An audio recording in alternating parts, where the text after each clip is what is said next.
Indonesia di Manado. Di sini saya dan teman saya akan presentasikan materi kelompok 3 kami yang berjudul kepemimpinan, yang di dalamnya terdiri ada 7 poin, yaitu 1. Pengertian kepemimpinan, 2. Jenis-jenis kepemimpinan, 3. Pendekatan-pendekatan kepemimpinan, 4. Pendekatan sifat-sifat kepemimpinan, 5.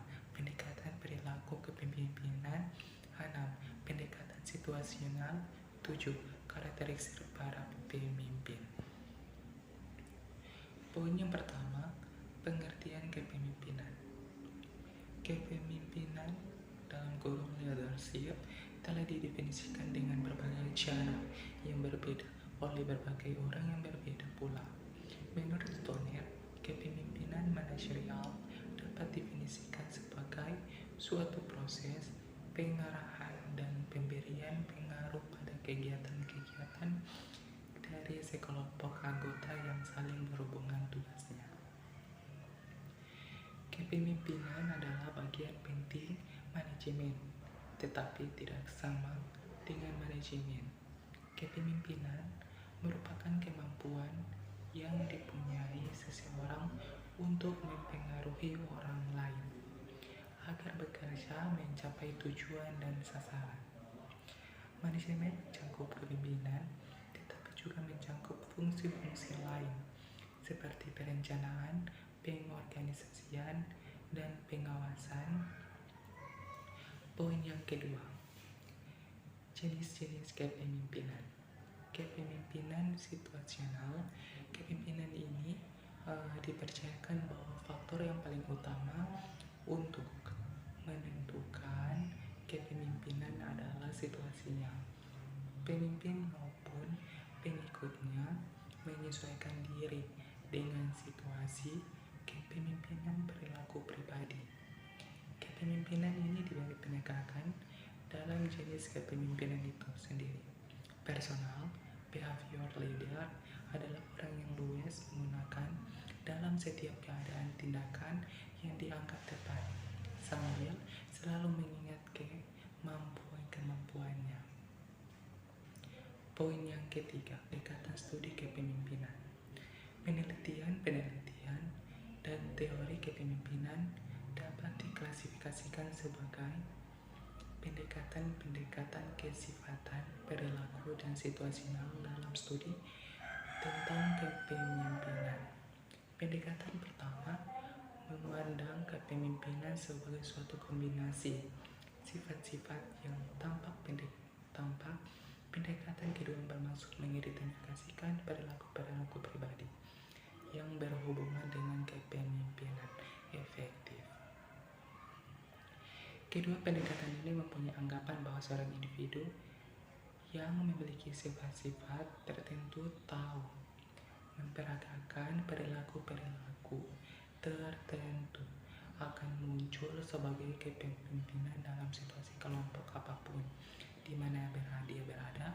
Untuk itu saya persilakan kepada teman saya untuk melanjutkan materi kami. Perkenalkan, nama saya Priscilia Rare. Saat ini saya akan membahas tentang pendekatan sifat-sifat kepemimpinan. Yang pertama adalah penelitian awal tentang sifat-sifat kepemimpinan. Usaha sistematik pertama yang dilakukan oleh para psikolog dan para peneliti lainnya untuk memahami kepemimpinan adalah mengidentifikasikan sifat-sifat kepemimpinan. Sebagian besar penelitian awal tentang kepemimpinan ini bermaksud untuk, pertama, membandingkan sifat-sifat orang yang menjadi pemimpin dengan sifat-sifat yang menjadi pengikut. Yang kedua, mengidentifikasikan ciri-ciri dan sifat-sifat yang dimiliki para pemimpin efektif. Berbagai studi pembandingan sifat-sifat pemimpin dan bukan pemimpin sering menemukan bahwa pemimpin cenderung lebih tinggi, mempunyai tingkat kecerdasan lebih tinggi, lebih ramah, dan lebih percaya diri daripada yang lain, dan mempunyai kebutuhan akan kekuasaan lebih besar. Tetapi, kombinasi sifat-sifat tertentu yang akan membedakan antara pemimpin atau calon pemimpin dari pengikut belum pernah ditemukan. Sehingga timbul anggapan para peneliti sifat-sifat kepemimpinan bahwa pemimpin dilahirkan, bukan dibuat, atau seorang itu dilahirkan membawa atau tidak membawa sifat-sifat yang diperlukan bagi seorang pemimpin. Kate Davis menunjukkan 4 ciri atau sifat utama yang mempunyai pengaruh terhadap kesuksesan kepemimpinan organisasi. Yang pertama adalah kecerdasan, yang kedua kedewasaan dan keluasan hubungan sosial, yang ketiga motivasi diri dan dorongan berprestasi, yang keempat sikap-sikap hubungan manusiawi. Pendekatan sifat-sifat kepemimpinan yang kedua adalah keterbatasan pendekatan kesifatan. Ada banyak keterbatasan dalam pendekatan yang melihat sifat-sifat kepemimpinan. Sebagai contoh, telah banyak orang tahu tentang tokoh-tokoh seperti Napoleon, Alexander the Great, Abraham Lincoln, Soekarno, Mahatma Gandhi, Mao Zedong, Adolf Hitler, Winston Churchill, Soeharto, dan sebagainya, yang dalam berbagai hal berbeda satu dengan yang lain. Namun, tidak tampak sifat-sifat kepemimpinan yang ditemukan secara umum pada semua tokoh-tokoh tersebut. Dalam kenyataannya, banyak dari mereka seperti Hitler dan Lincoln mempunyai sifat-sifat yang berbeda. Ada juga berbagai kasus di mana seorang pemimpin sukses dalam suatu situasi tetapi tidak dalam situasi lain. Akhirnya, walaupun semua sifat yang dikemukakan para peneliti dapat menjadi yang diinginkan, ada di dalam diri pemimpin, tetapi tidak satupun sifat yang secara absolut esensial. Yang kedua adalah pendekatan perilaku kepemimpinan. Pendekatan-pendekatan kesifatan dalam kenyataannya tidak dapat menjelaskan apa yang menyebabkan kepemimpinan efektif. Oleh sebab itu, pendekatan perilaku tidak lagi mencoba untuk mencari jawab sifat-sifat pemimpin, tetapi mencoba untuk menentukan apa yang dilakukan oleh para pemimpin, bagaimana mereka menjalankan tugas-tugas dan sebagainya. Tidak seperti sifat-sifat, bagaimanapun juga perilaku-perilaku dapat dipelajari dan dikembangkan, sehingga individu-individu dapat dilatih dengan perilaku-perilaku kepemimpinan yang tepat agar mampu memimpin lebih efektif. Pendekatan perilaku memusatkan perhatiannya pada 2 aspek, yaitu fungsi-fungsi dan gaya-gaya kepemimpinan. Fungsi-fungsi kepemimpinan. Pendekatan perilaku membahas orientasi atau identifikasi pemimpin. Aspek pertama pendekatan perilaku kepemimpinan menekankan pada fungsi-fungsi yang dilakukan pemimpin dalam kelompoknya. Agar kelompok berjalan dengan efektif, seseorang harus melaksanakan 2 fungsi utama. Yang pertama adalah fungsi-fungsi yang berhubungan dengan tugas atau pemecahan masalah. Yang kedua adalah fungsi-fungsi pemeliharaan kelompok atau sosial.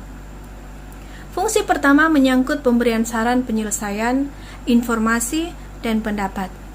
Fungsi kedua mencakup segala sesuatu yang dapat membentuk kelompok berjalan lebih lancar, persetujuan dengan kelompok lain, penanganan perbedaan pendapat, dan sebagainya. Yang kedua, gaya-gaya kepemimpinan. Pandangan kedua tentang perilaku kepemimpinan memusatkan pada gaya pemimpin dalam hubungannya dengan bawahan. Para peneliti telah mengidentifikasikan 2 gaya kepemimpinan.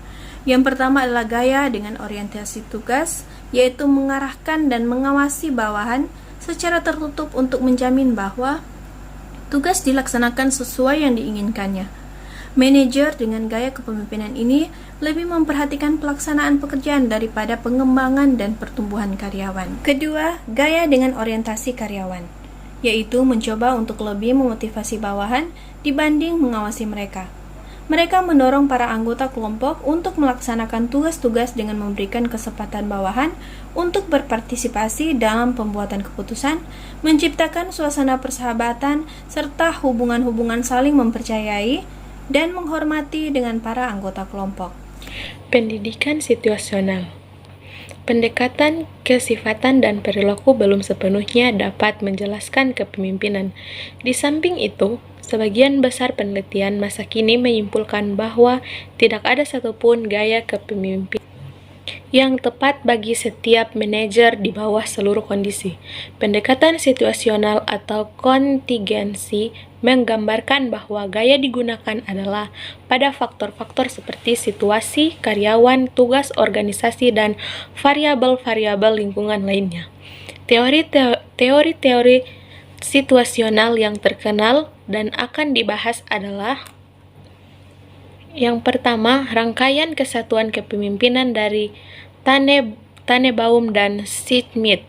Yang kedua, teori kontingensi dari Fiedler.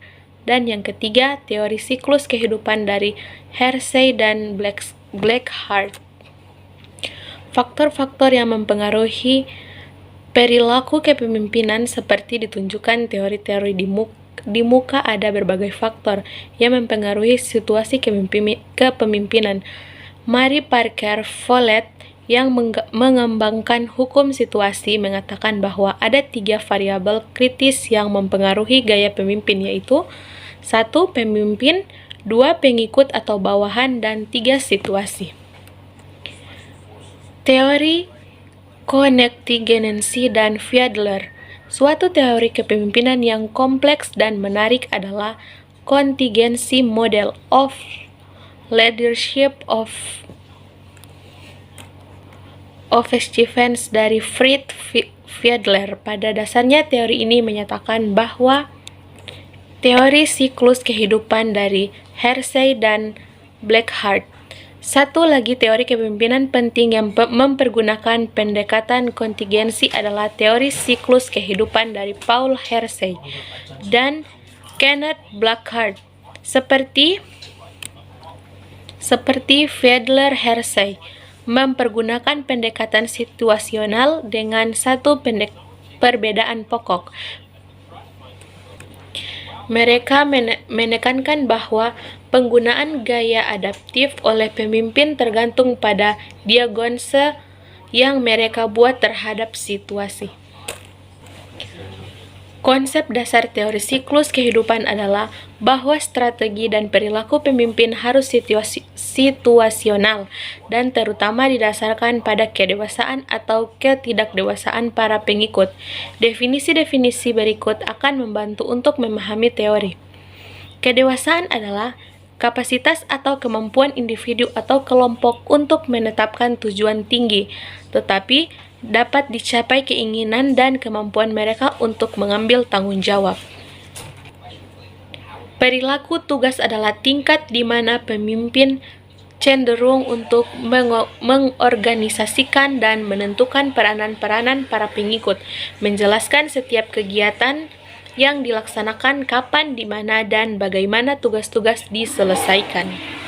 Perilaku hubungan berkenan dengan hubungan pribadi pemimpin dengan individu atau anggota kelompoknya. Ini mencakup banyak dukungan yang disediakan oleh pemimpin dan tingkat di mana pemimpin menggunakan komunikasi antar pribadi dan perilaku pelayanan. Selanjutnya, karakteristik yang harus dimiliki pemimpin. Bagi seorang pemimpin, secara garis besar harus memiliki 3 karakteristik, yaitu persepsi sosial, kemampuan berpikir abstrak, dan keseimbangan emosional. Adapun uraian dapat dilihat sebagai berikut. Persepsi sosial adalah kecakapan dalam melihat dan memahami perasaan, sikap, dan kebutuhan anggota-anggota lainnya dalam suatu kelompok. Yang kedua, kemampuan berpikir abstrak. Dari seorang pemimpin diharapkan memiliki kecerdasan yang tinggi. Kemampuan berabstrak merupakan salah satu segi dari struktur inteligensia khusus yang dibutuhkan seorang pemimpin untuk dapat mentafsirkan kecenderungan kegiatan dalam kelompok dan keadaan luar kelompok. Keseimbangan emosional. Hasil dari penelitian bahwa keseimbangan emosional merupakan faktor penting dalam kepemimpinan karena seorang pemimpin harus dapat suatu kematangan emosional yang berdasarkan kesadaran yang mendalam akan kebutuhan, keinginan, cita-cita, dan alam perasaan serta pengintegrasian ke dalam suatu kepribadian yang harmonis.